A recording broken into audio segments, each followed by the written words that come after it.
কিসে এই কেমনে পড়লো? আর ওটা ঝাঁকি লাগবে, ও কন্ট্রোল করতে পারে না। নতুন লোক মনে হয় আমাকে মতো।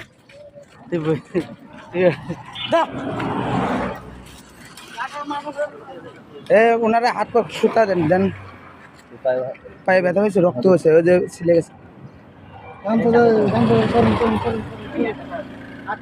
আরে সরান মাইন্ডে দেখুন লোয়েন ভাই, লোয়েন একটু উপকার করেন, যেহেতু আপনারাই আসছেন। মানে উনি কন্ট্রোল করে, এই যে এটা তলে মনে পড়ছিল জায়গাটা নাকি? আরে আছে বসবার দিন, ডাক্তার সুস্থ হয়। এ ভাইয়ের তো অবস্থা ভালো না। ধরেন না, ধরে ধর দিই। পুলিশ ক্যাম্পে